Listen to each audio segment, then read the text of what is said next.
Work in process, c'est une façon de se réinventer, de réinventer le monde du travail, de se dire qu'on peut bosser moins et mieux, qu'il n'y a pas de règles en la matière, qu'on peut développer son business en prenant soin de soi et que, souvent, si on veut faire grandir l'un, il faut travailler sur l'autre.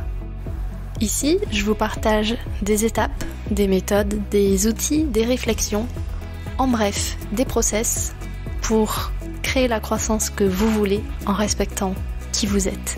Salut au fait, moi c'est Marino Barry. J'adore parler de santé mentale, psychologie, neurosciences, organisation pour les entrepreneurs. J'aime parler de croissance saine, de transformation des entreprises pour un monde pro meilleur, plus joyeux et plus chaleureux. En bref, parler d'entrepreneuriat respectueux de qui vous êtes. Ça vous parle ? Alors abonnez-vous à Work in Process et surtout écoutez bien l'épisode jusqu'au bout. On parle souvent de passer à l'échelle comme si c'était une grande décision, un moment clé, presque un sacre ou une cérémonie d'inauguration. Et quand on parle de passer à l'échelle, on imagine que ça arrive après avoir atteint un certain chiffre d'affaires, après avoir coché toutes les cases, après avoir enfin l'impression d'être prête. Et si je te disais que c'est souvent l'inverse, que les signes que tu es prête à grandir, ils sont là, avant même que tu t'en rendes compte. Et que parfois, à force d'attendre le bon moment, tu laisses passer des opportunités incroyables. Aujourd'hui, dans Work in Process, j'ai envie que toi et moi, on se pose pour parler des signaux faibles qui montrent que ton business est déjà prêt pour la prochaine étape. Même si toi, entre nous, tu penses que c'est peut-être encore un peu trop tôt. Commençons par mon activité préférée dans ce podcast, débunker des croyances limitantes. J'ai remarqué que beaucoup d'entrepreneurs se freinent elles-mêmes avec cette phrase. Je ne suis pas encore prête. Et souvent, c'est pas vrai. Alors, on est d'accord que nos pensées ont un certain pouvoir autoréalisateur. Mais en réalité, c'est pas un manque de compétences, un manque de ressources. Quand quelqu'un te dit ou se dit « je ne suis pas encore prête », souvent ce que la personne veut dire c'est « là, j'ai peur et j'ai un petit syndrome de l'imposteur qui traîne ». On est très fort pour se raconter des excuses, toi comme moi.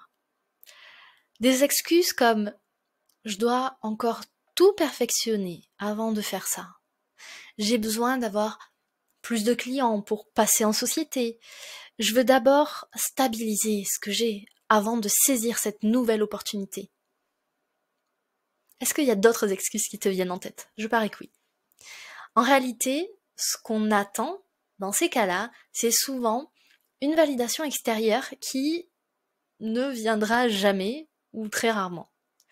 Et pendant qu'on attend, on reste dans une espèce de zone confortable, inconfortable, mais en tout cas, qui n'évolue pas.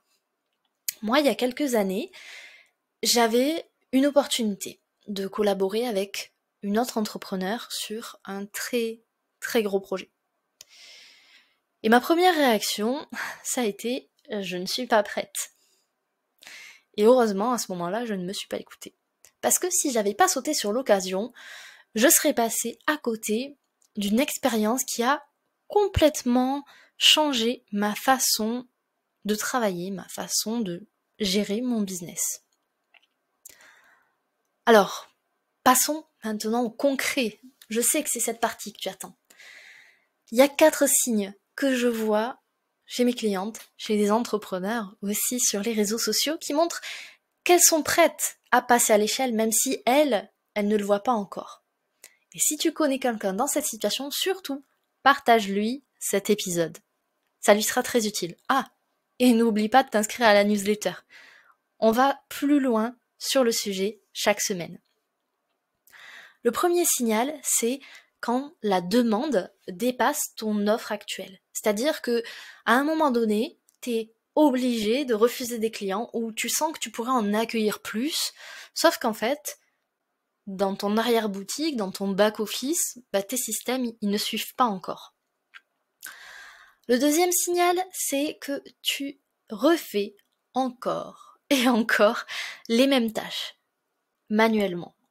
Ça, c'est un signal clair, flamboyant, que tu peux automatiser, déléguer et surtout te libérer du temps à toi, à ton équipe pour grandir sereinement. Le troisième signe, c'est que tu sais où tu veux aller, même si tu n'as pas encore tous les détails du comment. En bref, ta vision est claire pour les 6 à 12 prochains mois. Et puis surtout, le signal le plus important selon moi, c'est que tu n'es pas en mode survie. Tu as de l'espace mental pour pouvoir te poser, pour pouvoir réfléchir à qu'est-ce que tu as envie de faire, à ton expansion. Et ça, souvent, c'est le meilleur indicateur qui te dit, là, c'est le moment d'agir. C'est là où ton énergie est stable. Moi, j'avais une cliente entrepreneur qui travaillait dans le service et qui pensait qu'elle n'était pas prête pour embaucher. Elle avait peur de constituer son équipe. Pour elle, c'était compliqué, administrativement parlant. Et en réalité, elle passait ses journées, ses semaines à répéter les mêmes tâches. Elle refusait des contrats. Elle avait mis une liste d'attente, mais même sa liste d'attente était pleine. Et pourtant, elle avait une vision très claire de là où elle voulait aller. Sauf qu'elle ne voyait pas tout le chemin. Donc on a bossé ensemble, on a travaillé sur certaines croyances, on a optimisé la structure de son business et surtout, en 6 mois, elle a recruté et son chiffre d'affaires a explosé. C'est le genre d'histoire que moi j'adore. Et je pourrais t'en raconter encore plein. D'ailleurs, ça me fait penser à autre chose. Il y a une idée reçue selon laquelle il faut attendre d'être complètement prêt pour grandir. Sauf qu'en réalité, retiens bien ce que je vais te dire, l'élan se crée en avançant. Plus tu attends, plus tu prends de risques. C'est paradoxal. On va y regarder de plus près. Concrètement, quels sont les risques que tu as à attendre ? Tu perds des opportunités. Déjà, rien que ça. Ensuite, tu vas t'user, toi, ton équipe, ton business, ton mental, peut-être ta santé, sur des tâches qui pourraient être supprimées, déléguées, automatisées, simplifiées en tout cas. Et puis surtout, un risque que tu prends, c'est que tu laisses le marché et tes clients évoluer sans toi. Alors que si tu passais à l'action, même une petite action, tu profiterais du momentum que tu es en train de créer. Tu montrerais à tes clients, à ton audience, que toi aussi, tu évolues, tu avances. Et surtout, dans ton business et dans ta tête, tu créerais une nouvelle dynamique de croissance. C'est comme un train. En fait, si tu attends qu'il soit totalement arrêté, moteur coupé, pour pouvoir monter à bord, déjà, tu peux attendre longtemps. Et puis, parfois, tu risques de le voir partir sans toi, parce que tu n'auras pas forcément fait attention à quand est-ce qu'il redémarre. Il y a une image que j'aime beaucoup dans les films, c'est sur un quai de gare.